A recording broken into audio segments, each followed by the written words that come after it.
So hi guys, welcome back to my channel. I hope you are doing fine. So आज की class में हम thermochemistry, Hess's law और enthalpy के questions जो होंगे वो देखेंगे, how to calculate enthalpies. Let's start. So let's start with the video. Today we are going to do fourth part of thermodynamics. ठीक है, फोर्थ पार्ट पढ़ेंगे। इसमें हम क्या पढ़ेंगे? हम हेसेस लॉ और उसके एप्लीकेशंस देखेंगे कि क्या हेसेस लॉ होता है और enthalpies of solution, enthalpy of neutralisation, enthalpy of reactions, enthalpy of formations, इन सब चीज़ के बारे में पढ़ेंगे भाई कि ये किस तरीके से हम कैलकुलेट कर सकते हैं बाय यूजिंग हेसेस लॉ। ठीक है, बिफोर मूविंग फर्दर एक बार ये देख लेते हैं हमने क्या क्या पढ़ा था। यहाँ पे हमने पिछली क्लास में क्या क्या पढ़ा था। एक तो पढ़ा था हमने एंथैल्पी, है ना, कैसे कैलकुलेट करते हैं एंथैल्पी, ये पढ़ा था। और क्या पढ़ा था? हीट कैपेसिटी पढ़ा था। सीपी और सीवी जो है वो बताया था मैंने आपको कि सीपी और सीवी कैसे कैलकुलेट करते हैं। सीपी और सीवी के बीच में दो रिलेशंस भी देखे थे, CP minus CV is equal to R और CP upon CV is equal to gamma. ये दो चीज़ पढ़ी थी हमने, है ना। तो इससे रिलेटेड हमने क्वेश्चंस भी देखे थे लास्ट क्लास में। आज क्या करेंगे? आज हम पढ़ेंगे एक नया टॉपिक जिसका नाम है हेसेस लॉ। ठीक है, लेट्स क्विकली सी कि हेसेस लॉ है क्या। ये बोलता है कि if a process can be expressed as the sum of two or more steps, the enthalpy change for the overall process is the sum of that delta H values for each step. क्या मतलब है इसका? समझा दूं। ये बोल रहा है कि मान लो आपने A से B बनाया, B से C बनाया, ठीक है, या आपने A से C डायरेक्टली बनाया, है ना। अगर आपने इनमें से कोई भी प्रोसेस लिया है, सो लेट से A से B बनाया तो उसकी एंथैल्पी क्या थी? डेल्टा H1 थी। B से C जो आपने बनाया उसकी एंथैल्पी क्या थी? लेट्स से डेल्टा H2 थी। This is one path that you have taken.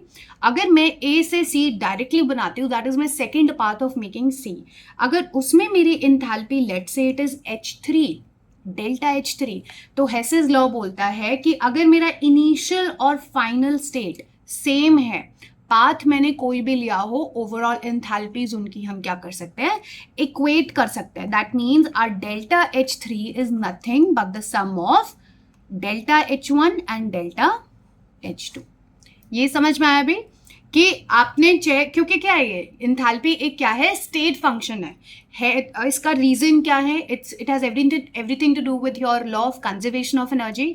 Law of conservation of energy क्या कहता है कि कोई भी रिएक्शन में अपनी जो एनर्जीज हैं वो क्या रहेंगी?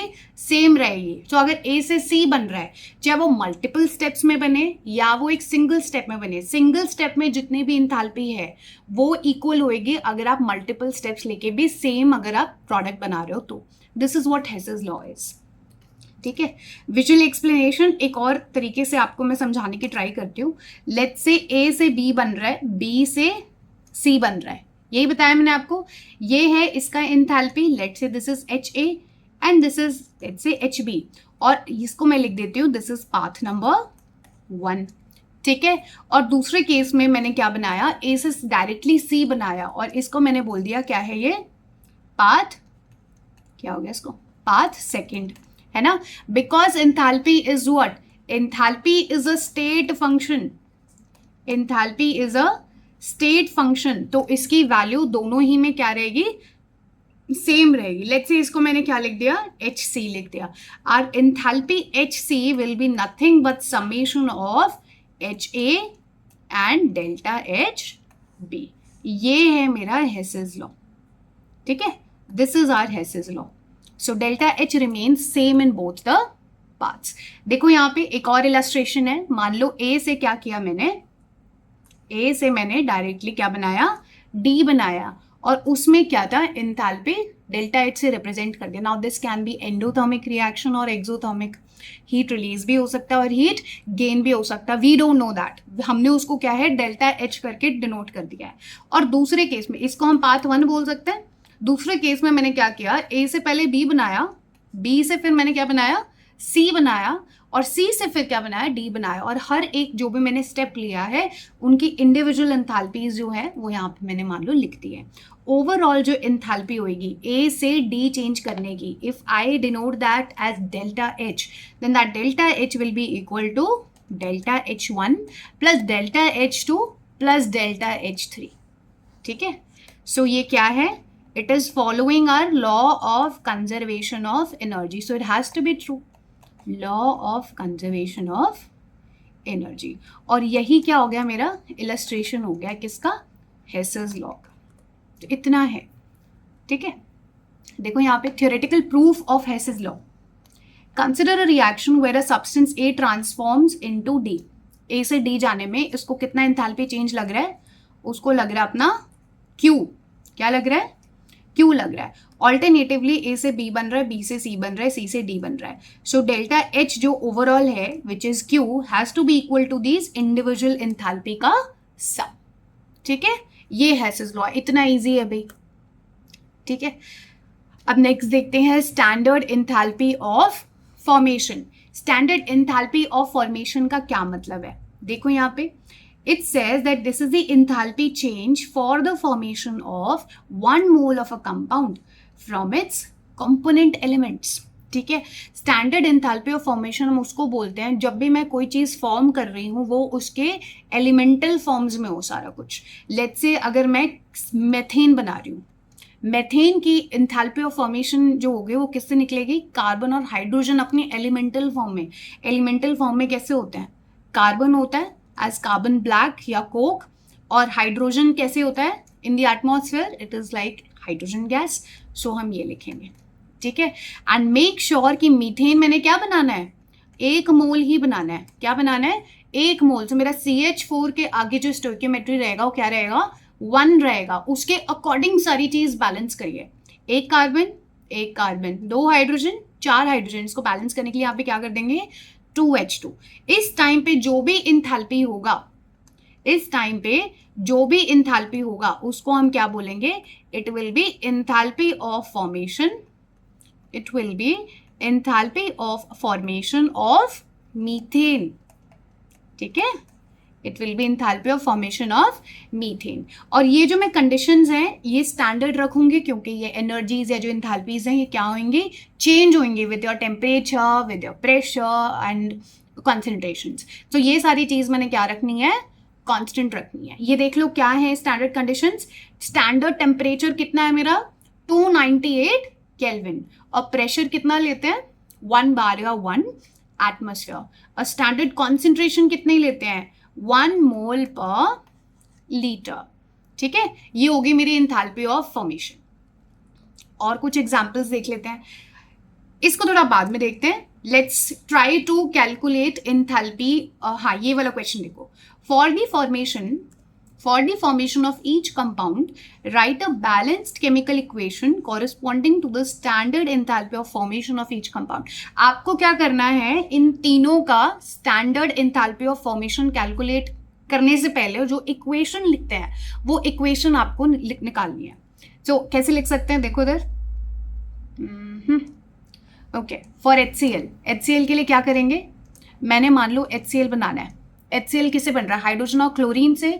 तो उनकी एलिमेंटल फॉर्म एटमॉस्फेयर में जैसे मिलते हैं उसके अकॉर्डिंग लिख दो, H2 एंड Cl2, है ना।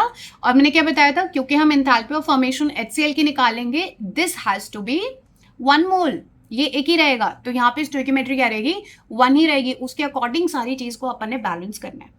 कैसे बैलेंस करोगे, इधर 1 हाइड्रोजन है, इधर 2 है, हाफ लगा दो यहाँ पे, ठीक है। और Cl2 यहाँ पे 1 ही Cl है तो ये भी मेरे को 1 ही चाहिए, तो यहाँ पे भी क्या लगा देंगे हम, हाफ लगा देंगे, ठीक है। सो इससे जो मेरे को एंथैल्पी मिलेगा, this will be the enthalpy of formation of HCl। Not किस लिए लगा रहे हैं, this not represents standard temperature and pressure has been taken, standard temperature and pressure has been taken, ठीक है। मान लो तुमको MgCO3 के लिए लिखना है, again go by the same logic, MgCO3 के लिए लिखना है। इसमें मेरे पास क्या क्या दिख रहा है, मैग्नीशियम दिख रहा है, कार्बन दिख रहा है, ऑक्सीजन दिख रहा है। इनकी एलिमेंटल स्टेट्स पे आ जाओ। मैग्नीशियम तो मुझे as it is magnesium metal मिलेगा, प्लस कार्बन मुझे एज कार्बन ब्लैक या कोक वैसे ही मिलेगा, है ना। और ऑक्सीजन कैसे मिलेगा, in the form of O2, है ना। इसकी बाकी सारी फॉर्म्स भी होती हैं जैसे ओजोन O3 जैसे भी रहता है, बट जो सबसे ज्यादा कॉमन है दैट इज O2, तो वो आपको लिखना है यहाँ पे। फिर इसको 1 ही मोल लिखना है, दिस हैज टू बी 1 मोल। उसके अकॉर्डिंग देख लो, मैग्नीशियम 1, कोई दिक्कत नहीं है, कार्बन एक, कोई दिक्कत नहीं है। यहाँ पे देखो क्या है, यहाँ पे 3 ऑक्सीजन है ना, यहाँ पे कितने हैं, 2 हैं। कैसे बैलेंस करोगे इसको, कीपिंग दिस एज 1, इसको हम 3/2 से मल्टीप्लाई कर देंगे, है ना। 3/2 इंटू 2 ऑक्सीजन, तो 2 से 2 कैंसिल, ओवरऑल कितने रह गए मेरे पास, 2 ऑक्सीजन। जैसे हाँ 2 से 2 कैंसिल हो गए तो 3 ऑक्सीजन रह गए। तो जैसे मेरे राइट साइड में 3 ऑक्सीजन है, वैसे यहाँ पे भी 3 ऑक्सीजन हो गए, ठीक है। चल ये देखो, नेक्स्ट देखो H2SO4। H2SO4 कैसे निकालोगे, ट्राई ऑन योर ओन एक बार। You have hydrogen, sulphur and oxygen. Hydrogen कैसे रहता है, H2। सल्फर अपने कौन सी फॉर्म में रहता है, मोस्टली S8 फॉर्म में रहता है ना। इसको क्या बोलते हैं, S8 फॉर्म बोलते हैं। और ऑक्सीजन कैसे रहेगा, O2 फॉर्म में रहेगा। अब इनको बैलेंस करो, इसको एक ही रखना है मैंने, है ना। इसको एक रखेंगे तभी जो निकलेगा that will be our standard enthalpy of formation. So यहाँ पे 2 हाइड्रोजन है, 2 हाइड्रोजन है, कूल। सल्फर देखो यहाँ पे 1 है, यहाँ पे कितने हैं, 8 है। क्या करें, किससे डिवाइड करोगे, सॉरी मल्टीप्लाई करोगे, 1/8 से 1/8 कर दो यहाँ पे।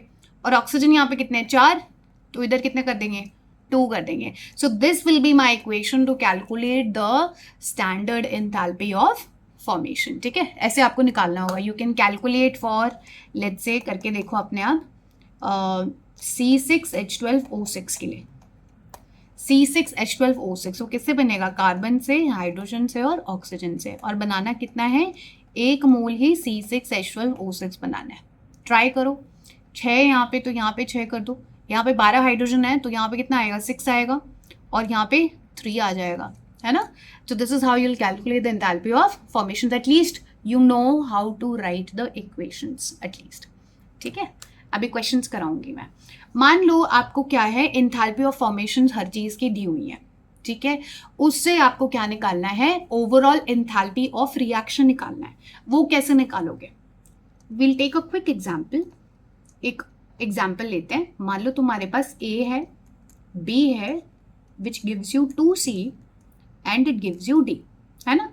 जस्ट फॉर कॉम्प्लिकेशन में यहाँ B पे भी 2 लगा देती हूँ। मान लो ये तुम्हारी एक क्या है, बैलेंस्ड केमिकल इक्वेशन है, ठीक है। ये क्या बता रहा है, आपको अगर एंथैल्पी ऑफ रिएक्शन निकालना है ओवरऑल, तो क्या करना पड़ेगा, you will have to take enthalpy of formations of product and minus that with all the enthalpies of formations of the reactants. ये मेरे प्रोडक्ट हैं, ये मेरे रिएक्टेंट्स हैं, ठीक है। तो निकाल के देखते हैं भाई कैसे निकलेगी enthalpy of reaction. Enthalpy of the overall reaction should be equal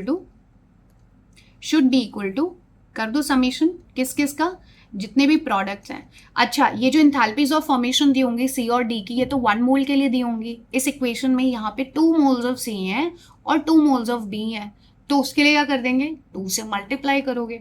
तो यहाँ पे क्या होगा, enthalpy of formation of C multiplied by 2 because you have to take 2 moles, plus enthalpy of formation of D, ये एक ही मोल है तो ये एक ही रहने देंगे, माइनस करोगे with the enthalpy of formation of A, which is a reactant, plus enthalpy of formation, एक second, enthalpy of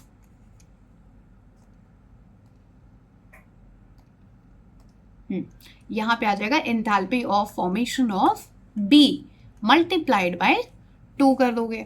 units same रखनी है, बहुत सारी जगह अपने को दिया होगा, एक जगह किलो जूल पर मोल दिया होगा एंथैल्पी, एक वाले में हो सकता है जूल पर मोल दिया हो। सो सारी एंथैल्पीज ऑफ फॉर्मेशन जो हम लेंगे वो क्या लेंगे, एक ही यूनिट लेंगे। Either it is going to be kilo joules per mole, और if it's given joules per mole, please take all the units as joules per mole. ये भी, ये भी, ये भी, ये भी। एक सेकेंड, ये वाला भी, ये वाला भी, ये भी, ये भी, सबके यूनिट्स सेम रहेंगे। Units have to be same, units have to be same.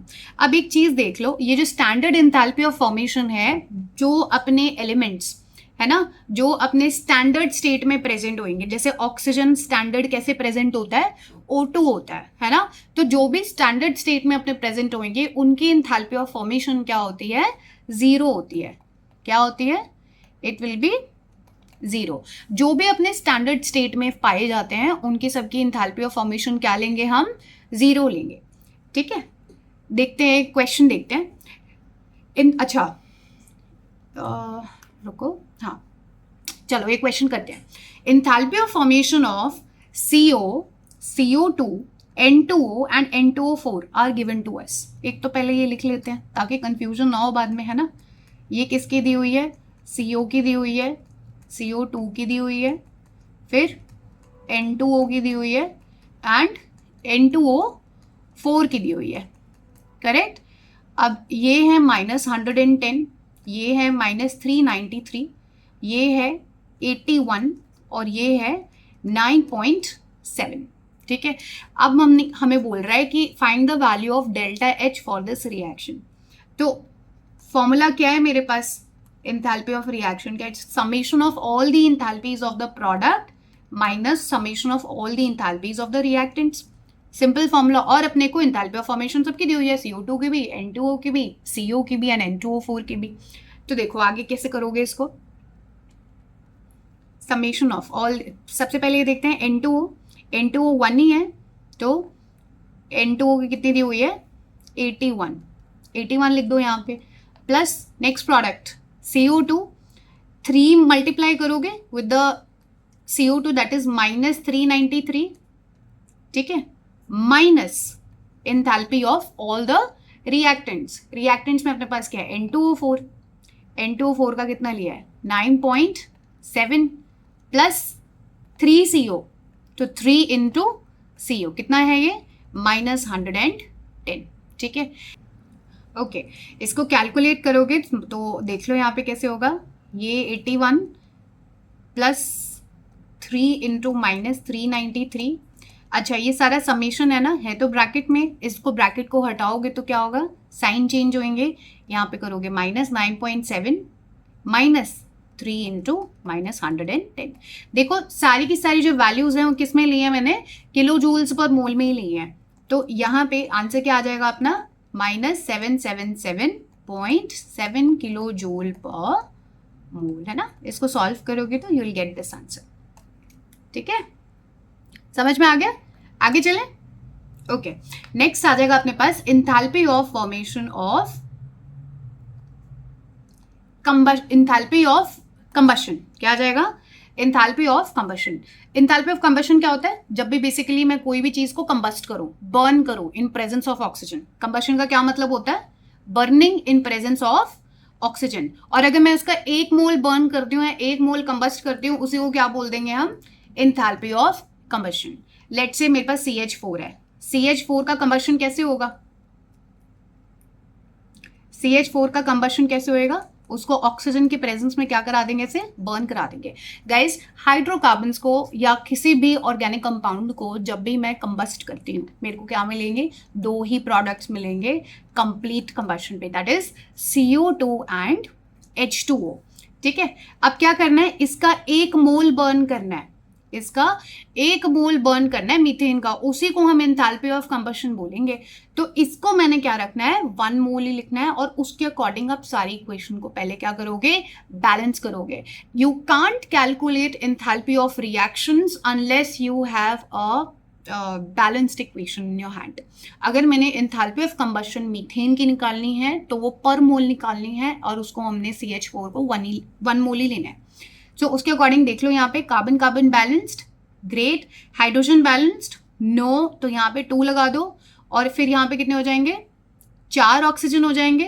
तो इस साइड क्या करेंगे, ऐसे 2 करेंगे। So this is my balanced equation for combustion of 1 mole of methane. वैसे ही देखो C2H6 के लिए, C2H6 के लिए ऑक्सीजन की प्रेजेंस में इसको बर्न करो, वापस से अपने पास CO2 और क्या बनेगा, H2O बनेगा। Now you try to balance this keeping this as 1 mole. इसको हमने स्टोइकियोमेट्री में क्या रखना है, 1 मोल ही रखना है। तो इधर कर दो 2, कार्बन बैलेंस हो गए, अच्छा 1 मोर टिप, हमेशा जब भी बैलेंसिंग करते हो ना, तो जो नॉन ऑक्सीजन और हाइड्रोजन है, हाइड्रोजन और ऑक्सीजन के अलावा जो भी एलिमेंट्स है पहले उनको बैलेंस किया करो, लास्ट में जाके मैंने ऑक्सीजन और हाइड्रोजन को बैलेंस करना है। इससे इजी होती है आपकी सारी कैलकुलेशंस, राइट। देखो यहाँ पे 6 हाइड्रोजन हो गए, तो लेट्स कीप दिस एज 3। अगर इसको 3 करते हैं तो यहाँ पे 6 हाइड्रोजन हो गए, so my hydrogen are also balanced. Let's go to oxygen now. इस साइड 4 है, 4 ऑक्सीजन, और इस साइड कितने हैं, 3 है। Total oxygen on my right hand side is 7, लेकिन यहाँ पे तो 2 ही है, तो क्या करें, 7/2 कर दो, ठीक है, 7/2 कर दिया, तो 7/2 करा एंड 2 ऑक्सीजन हुए, तो 2 से 2 कैंसिल। इस तरीके से आप ऑड नंबर में जब भी एटम्स होते हैं बैलेंसिंग ऐसे करोगे। जब भी ऑड नंबर में होंगे आप मल्टीप्लाई करोगे अगर उसको, तो वो इवन बन जाएगा। आपको कोई ना कोई इस तरीके के 7/2, 5/2 इनसे मल्टीप्लाई करना पड़ेगा to get that odd number, ठीक है। ऑलराइट, नेक्स्ट देखते हैं enthalpy of solution and dilution. इसका क्या मतलब है, कोई मैंने सॉलिड लिया और उसका मैंने 1 मोल लिया, है ना, 1 मोल उस सॉलिड को मैंने पानी में डाल के मिक्स कर लिया, तो उससे क्या होती है भाई, कुछ ना कुछ एनर्जी रिलीज होगी, या उसको सॉल्युबल करने के लिए कुछ ना कुछ एनर्जी देनी होगी। वो जो भी एंथैल्पी होगी उस एंथैल्पी को हम बोलेंगे एंथैल्पी ऑफ सॉल्यूशन या एंथैल्पी ऑफ डाइल्यूशन, ठीक है। अच्छा भाई, एक चीज़ रह गई है यहाँ पे, पक्का से याद करना, जब भी एंथैल्पी ऑफ कंबशन की बात होगी ना, ये हमेशा क्या होता है, एक्सोथर्मिक प्रोसेस होता है। क्या होता है ये, एक एक्सोथर्मिक प्रोसेस होता है। That means energy is always release during a combustion reaction. Combustion जब भी करेंगे हीट हमेशा रिलीज होगी, जिसका मतलब मेरी ये जो एंथैल्पी ऑफ कंबशन आएगा वो हमेशा क्या आएगा, एक नेगेटिव वैल्यू आएगी, ठीक है, एक नेगेटिव वैल्यू आएगी। नेक्स्ट देखते हैं, देखो यहाँ पे अगर मान लो मेरे पास ये XY क्या है, एक सॉलिड है, XY इज अ सॉलिड। मैंने क्या किया, उसको डायरेक्टली पानी में डाला और उससे क्या होगा, वो आयंस बन जाएंगे। वो जैसे डिसोल्यूट होगा वैसे उसके X और Y जो कैटायंस और एनायंस हैं वो पानी में आ जाएंगे, है ना, dissolution. That is called as my enthalpy of solution. That is called as my enthalpy of solution. जब भी एंथैल्पी ऑफ सॉल्यूशन की बात हो रही है, इसमें एक्चुअली 2 प्रोसेस होते हैं। पहले क्या होता है आपका, पहले क्या होता है, ये XY जो सॉलिड है उसको क्या है, ब्रेक करना पड़ता है into X+ and Y- gaseous ions. पहले उनको गैशियस आयंस में हम कन्वर्ट करते हैं। उसके लिए जो एनर्जी लगती है उसको क्या बोलते हैं, लैटिस एंथैल्पी। 1 मोल सॉलिड को ब्रेक करके into cationic and anionic gaseous ions बनाने के लिए अपने पास एनर्जी जो लगती है उसको मैं क्या बोलती हूँ, लैटिस एनर्जी, ठीक है। And afterwards we convert them into these aqueous forms by putting water। 1 mole X+ and Y- gaseous ions को जब मैं पानी में डाल के इनके क्या बना दूं, aqueous मीडियम में इनको, मतलब गैशियस से मैंने क्या किया, aqueous मीडियम में कर दिया, तो उस एंथैल्पी को क्या बोलते हैं, एंथैल्पी ऑफ हाइड्रेशन बोलते हैं। आपको क्या याद रखना है इसमें, ये जो एंथैल्पी ऑफ लैटिस जो है और जो एंथैल्पी ऑफ हाइड्रेशन है, these are actually the 2 steps, है ना। इसको इस तरीके से लर्न कर लो कि जो पहला एंथैल्पी ऑफ सॉल्यूशन है वो एक सिंगल स्टेप है, और एक्चुअल में there are these 2 steps that we follow, है ना। सो इन दैट केस अपना जो एंथैल्पी ऑफ सॉल्यूशन होता है स्टैंडर्ड, तो एक गोला मार दो, enthalpy of solution standard is nothing but sum of lattice enthalpy and hydration enthalpy, ठीक है। आपको क्वेश्चन में हो सकता है लैटिस एनर्जी और हाइड्रेशन एंथैल्पी दी हो और आपको बोलेगा कि भाई कैलकुलेट करके बताओ एंथैल्पी ऑफ सॉल्यूशन कितना है, ठीक है। तो ये फॉर्मूला मैंने याद रखना है। एक क्वेश्चन देखते हैं फटाफट। The combustion of ethane which is C2H4 is an exothermic reaction. Fine, बता दिया इन्हें कि ये क्या है, एक्सोथर्मिक रिएक्शन है। Calculate the amount of heat given of, ये पूछ रहा है कितनी हीट गिवन ऑफ होगी अगर मैंने 4.79 ग्राम ऑफ इथेन यूज किया, ठीक है। So instead of 1 mole they are asking me कि एग्जैक्टली अगर मैंने 4.79 ग्राम्स ऑफ इथेन लिया तो कितनी एनर्जी रिलीज होगी, कितनी एंथैल्पी रिलीज होगी, ठीक है। Let's see this equation. ये एक कंबशन ऑफ इथेन दिखा रहा है, करेक्ट, कंबशन ऑफ इथेन दिखा रहा है, ठीक है भाई।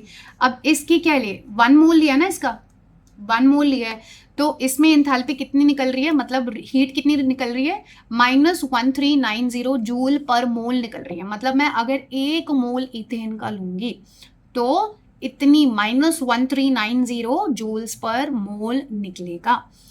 एग्जैक्टली कितना पूछ रहा है भाई, इतना बताओ। सो यहाँ पे मेरे को क्या करना पड़ेगा, एक चीज थी याद हो तो, जिसको कहते थे नंबर ऑफ मोल्स। कैसे कैलकुलेट करते थे? It was given mass upon molecular mass, given mass upon molecular mass, इससे मेरे को नंबर ऑफ मोल्स मिल जाएंगे, है ना। तो स्टोइकोमेट्री से चलो भाई, 1 मोल अगर इथेन था तो कितनी एनर्जी रिलीज हुई? -1390 जूल्स, करेक्ट। अगर एक मोल इथेन लिया तो -1390 जूल हुई। नंबर ऑफ मोल्स इसके एक्चुअल में कितने हैं? 4.79 upon molecular mass. What is the molecular mass of ethane?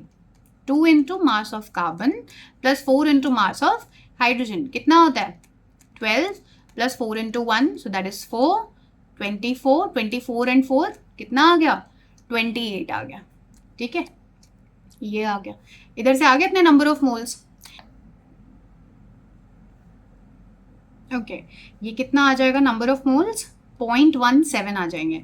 सो 1 मोल के लिए अगर मेरे 1390 है तो 0.17 मोल्स के लिए कितना होगा एनर्जी रिलीज? इसी से मल्टीप्लाई कर दो इंटू 0.17।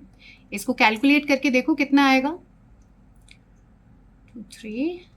7.7 जूल्स, ये आना चाहिए आंसर, ठीक है। सो -237.7 जूल्स, क्योंकि मैंने जूल्स में लिया स्टार्टिंग में, तो मेरा जो आंसर भी रिपोर्ट करेंगे वो किस में करेंगे?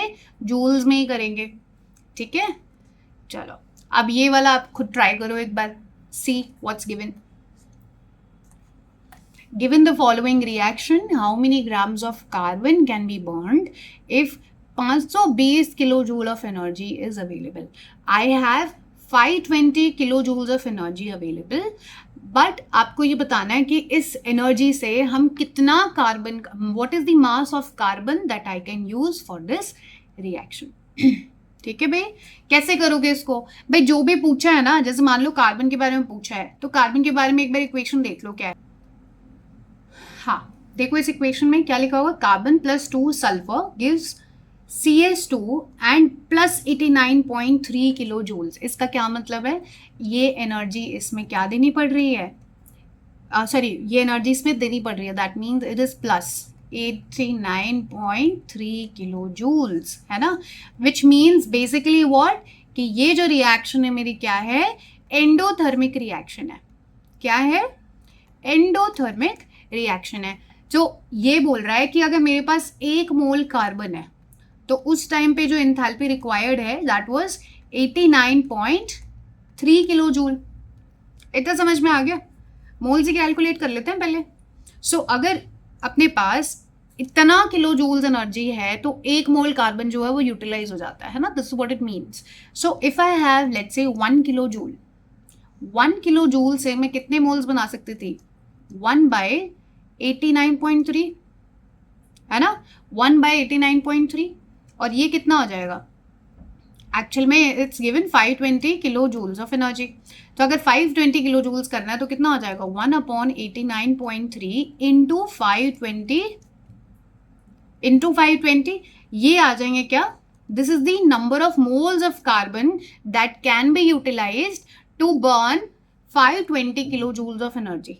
आप इसको कैलकुलेट करोगे तो मोल्स आ जाएंगे। पूछा क्या है? ग्राम्स। तो इसको पहले कैलकुलेट कर लो, देखो कितना आता है ये। हाँ जी, इसको कैलकुलेट करोगे तो कितना आएगा? 5.82 मोल्स ऑफ कार्बन। तो मेरे को क्या पता चल गया? 520 किलो जूल्स अगर मेरे पास होगा तो 5.82 moles of carbon is required. पूछा क्या है?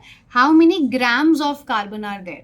सो इसी में देख लो, 5.82 मोल्स अगर होंगे तो given mass let's say we don't know that is m upon molar mass of carbon that is 12, उसको उधर ले जाओ। 5.82 इंटू क्या करना है? 12 करना है, ठीक है।